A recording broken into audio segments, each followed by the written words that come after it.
बिस्मिल्लाहिर्रहमानिर्रहीम। अस्सलाम वालेकुम नाज़रीन, आप यूट्यूब चैनल देख रहे हैं। मैं इमरान खान हूँ। सबसे पहले एक सर्वे करवाया, वो आपके साथ मैं शेयर कर देता हूँ ताकि यहीं से बात को आगे बढ़ाते हैं। पाकिस्तान में एक बहस चल रही है कि कौन है आपके ख्याल में बगावत वाला मुकदमा किस पर बनता है। ये मैंने सवाल पूछा था क्योंकि पाकिस्तान में हर तरह के लोग हर तरह के बयानात जो हैं इनको वायरल कर रहे हैं और ख़ास तौर पे PMLN के PDM की जमातों के जो लीडर्स हैं उनके बयानात बहुत ज़्यादा वायरल हो रहे हैं कि उन्होंने किस तरह पाकिस्तान के इदारों के ख़िलाफ़ जहरीला प्रोपेगेंडा हमेशा किया है। वो जो जहरीला प्रोपेगेंडा है उसको देखने के बाद लोग अपनी एक राय बना रहे हैं, जबकि पाकिस्तान तहरीक इंसाफ के ऊपर मुकदमात किए जा रहे हैं और उनके ऊपर कार्रवाई की जा रही है। तो क्या ये जहरीला प्रोपेगेंडा असल में किसने किया है, इस पर मैंने एक सर्वे करवाया है। शहबाज गिल क्योंकि गिरफ्तार हो गए हैं और सोशल मीडिया का सर्वे आपको पता है बड़ा ब्रूटल होता है, आप उसमें कुछ नहीं कर सकते, जो लोग रिजल्ट देते हैं वही सामने आ जाता है। तो सवाल मैंने पूछा, आपके ख्याल में बगावत वाला मुकदमा किस पर बनता है। तो इसमें मैंने 3 ऑप्शन इस्तेमाल किए थे। एक किया था फजलुर रहमान, एक किया था नवाज शरीफ और मरियम नवाज, और एक किया था शहबाज गिल जिसको गिरफ्तार किया गया है। 1 लाख के करीब वोट अब तक पड़ चुके हैं और 1 लाख वोटों का जो रिजल्ट है वो मेरे पास मौजूद है। यानी 1 लाख लोग इसके ऊपर अपनी राय दे चुके हैं कि उनको क्या लगता है कि इन तीनों ऑप्शन में से किसके ऊपर बगावत वाला मुकदमा बनना चाहिए था, जिस तरह का वो शहबाज गिल के ऊपर बना हुआ है। फजलुर रहमान के बारे में लोगों ने कहा 12%, नवाज शरीफ और मरियम नवाज के बारे में लोगों ने कहा 79%, यानी लगभग 80% लोगों ने कहा कि नवाज शरीफ और मरियम नवाज के ऊपर यह बगावत वाला मुकदमा बनता है। शहबाज गिल जिसके ऊपर मुकदमा बना हुआ है उसके बारे में 9% लोगों की राय है कि उसके ऊपर मुकदमा बनता है। अगर आप इसको दोबारा गौर से देखें तो PDM की जमातों के अंदर जो लोग मौजूद हैं उनके बारे में 91% लोगों की राय है, 91% लोगों की राय है कि उनके ऊपर मुकदमा बनता है बगावत वाला। ये लोगों की राय है। जबकि शहबाज गिल के बारे में सिर्फ 9% लोगों की राय है कि उनके ऊपर मुकदमा बनता है बगावत वाला। तो अब आप यहां से अंदाज़ा कर लें कि इस वक्त लोग क्या सोच रहे हैं। यानी वो जो लोगों की आवाज़ होती है ना, वही तो जमहूरियत में असल आवाज़ होती है। आप लोगों की राय लेते हैं तब आपको पता चलता है कि लोगों की पल्स क्या कह रही है, पाकिस्तानी जो है वो क्या चाहते हैं, क्या सोच रहे हैं। तो पाकिस्तानियों के बकौल 91%, 91% पाकिस्तानी ये चाहते हैं इस डेटा और सर्वे के मुताबिक कि PDM के जो रहनुमा हैं वो लोग ज़्यादा मुस्तहिक हैं कि उनके ऊपर बगावत वाला मुकदमा हो, और 9% सिर्फ ये समझते हैं कि शहबाज गिल के ऊपर ये मुकदमा होना चाहिए।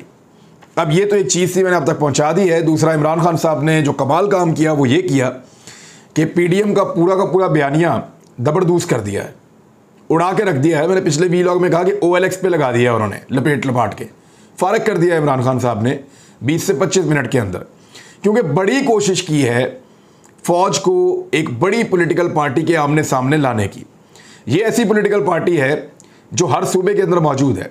खैबर पख्तूनख्वा में नंबर 1 है, पंजाब में इस वक्त नंबर 1 है, सिंध के अंदर नंबर 2 पे है, बलूचिस्तान के अंदर इसकी अपनी एक वैल्यू है, गिलगित बल्तिस्तान में नंबर 1 है, इस्लामाबाद में नंबर 1 है और कश्मीर में नंबर 1 है। तो एक पार्टी जो पूरे पाकिस्तान के अंदर 80% से ज़्यादा पाकिस्तान में वो नंबर 1 है, उस पॉलिटिकल पार्टी को आप कैसे एक इतने बड़े इदारे के सामने लाने की साजिश कर सकते हैं।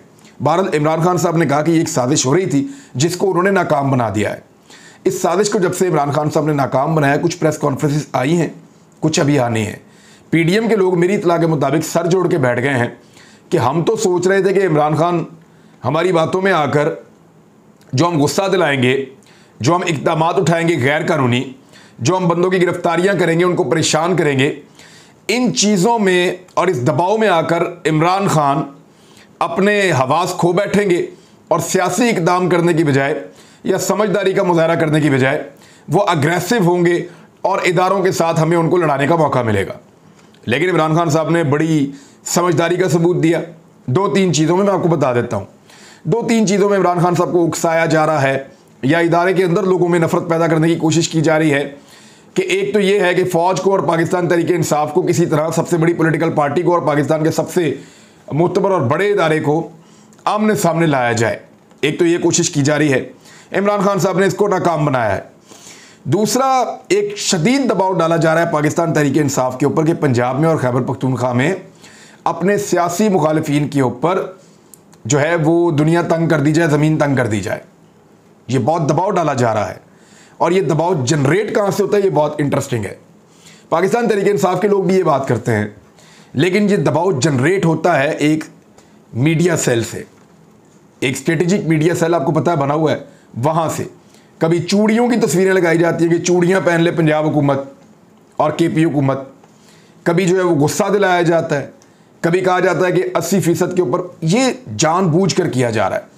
इसको एक दबाव के टूल के तौर पे तो इस्तेमाल किया जा सकता है, लेकिन जिन अकाउंटों से ये खेल शुरू होता है वो अकाउंट मशकूक हैं।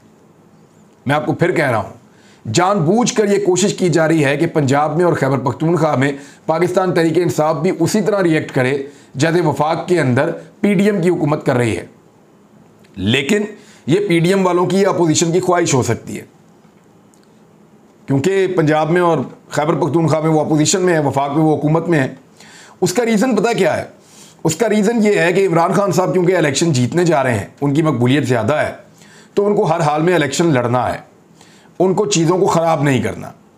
PDM की जमातें क्योंकि इलेक्शन हारने जा रही हैं, उनको तसादुम की तरफ जाना है, तो उनको ये सूट करेगा कि पंजाब में और खैबर पख्तूनख्वा में इमरान खान साहब भी उसी गैर जिम्मेदारी का मुजाहरा करें जिस गैर जिम्मेदारी और जिस जुल्म का और तशद्दुद का मुजाहरा जो है वो सिंध में और इस्लामाबाद में किया जा रहा है। जैसा कि सिंध में अहमद यूसुफ को गिरफ्तार किया गया और पुलिस ने जिस तरह का हथकंडा उठाया, 7 घंटे के बाद बताया कि जनाब फलां थाने के अंदर है, वहाँ पे मुकदमा है, और फिर बताया कि जी कल अदालत के अंदर पेश किया जाएगा। घर से जाते हुए CCTV का रिकॉर्ड भी ले गए और इस किस्म की कार्रवाई की गई। कई घंटे लापता रखा गया, बच्चों के सामने अरेस्ट किया गया। अब इस पे जो है वो ARY के जो वकला हैं, अजहर सिद्दीक साहब हैं और दीगर और लोग हैं, इन्होंने जो लाहौर रजिस्ट्री है सुप्रीम कोर्ट की, उसके अंदर एक चैलेंज कर दिया इस सारे मामले को, और वहाँ पे ये कहा गया है कि ये गैर कानूनी FIR है, क्योंकि एक मुकदमे की एक ही FIR हो सकती है। और ये सुप्रीम कोर्ट ऑफ पाकिस्तान का सुगरा बीबी केस के अंदर एक बड़े बेंच का, गालिबन 7 रुकनी बेंच का ये फैसला है।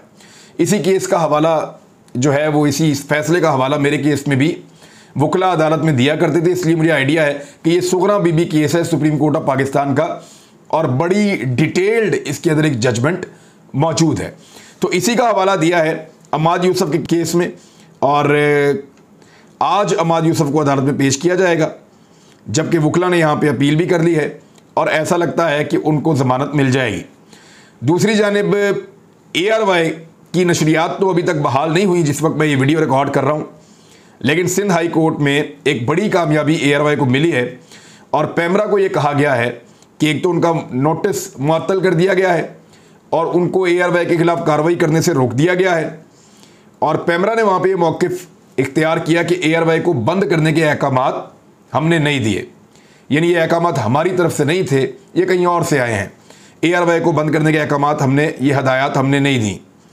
पैमरा का मौक़िफ़ अपनी जगह पे है, मगर अदालत ने पैमरा को ये हुक्म जारी किया है कि वो ARY को फौरी तौर पे खुलवाएं, क्योंकि ये पैमरा की जिम्मेदारी है, उन्होंने खुलवाना है।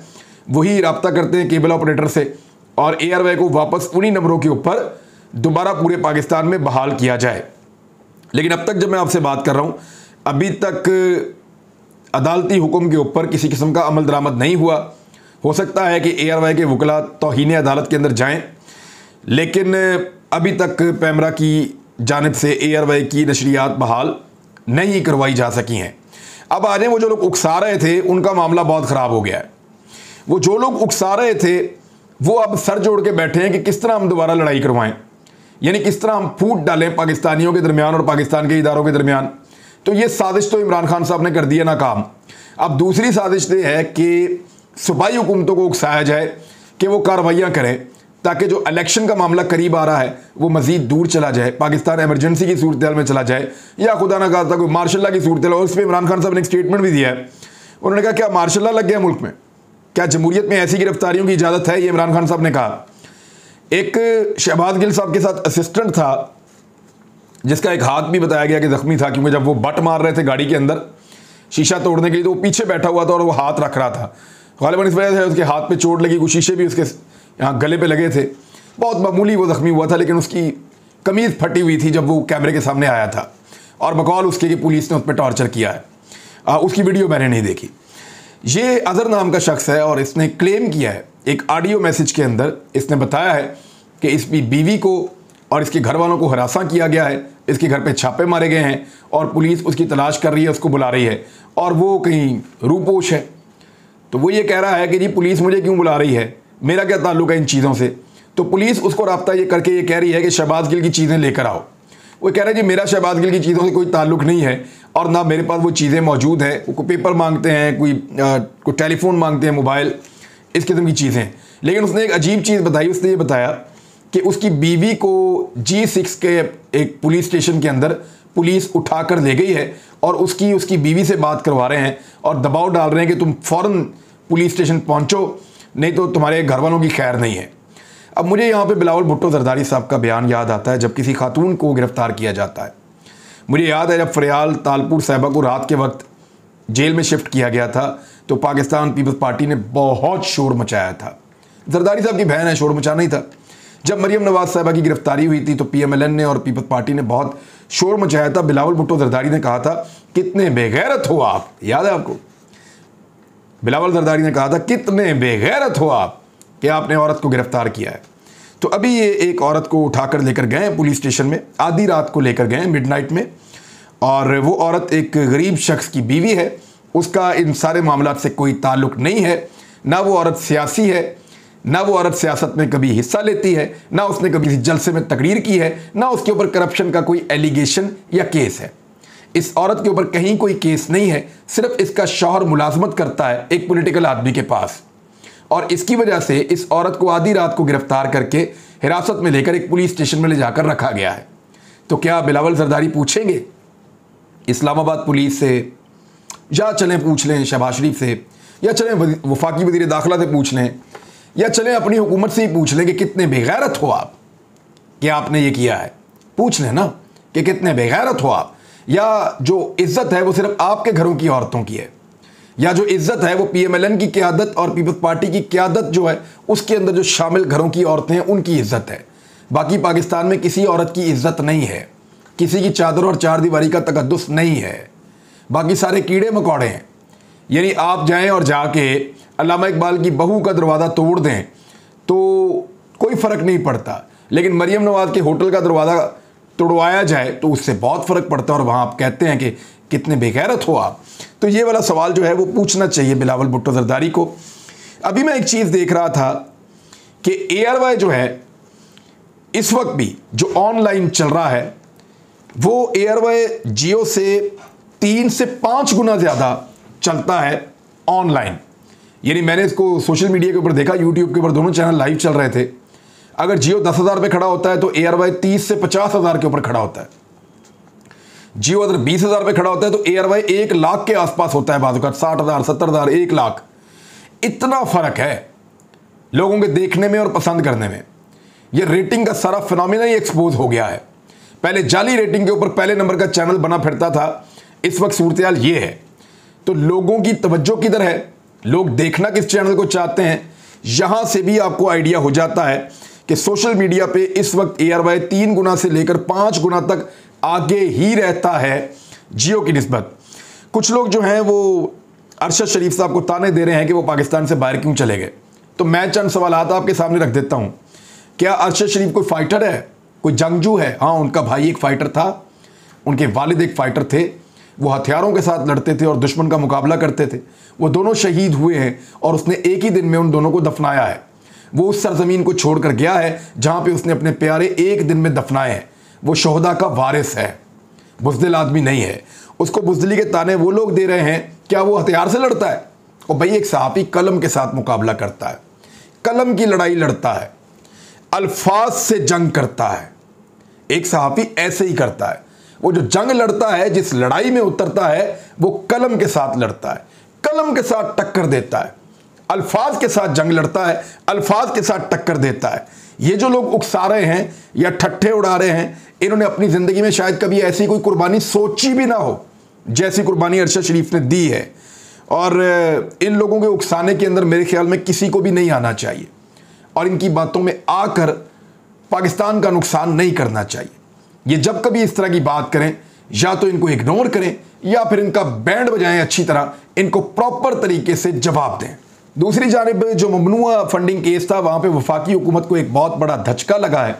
तहरीक इंसाफ के खिलाफ FIA को इस्तेमाल करने का मनसूबा पूरी तरह नाकाम हुआ है और इस्लामाबाद हाई कोर्ट ने FIA के नोटिस मुअत्तल कर दिए हैं।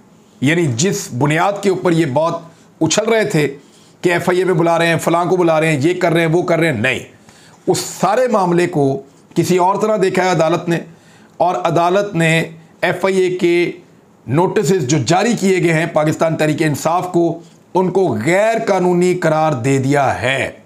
ये एक बड़ी खबर है और इस सूरत हाल के अंदर ये हुकूमत की एक बहुत बड़ी शिकस्त भी है। तो अब तक के लिए इतना ही। अपना ख्याल रखिएगा, अपने इस चैनल का भी। अल्लाह हाफ़िज़।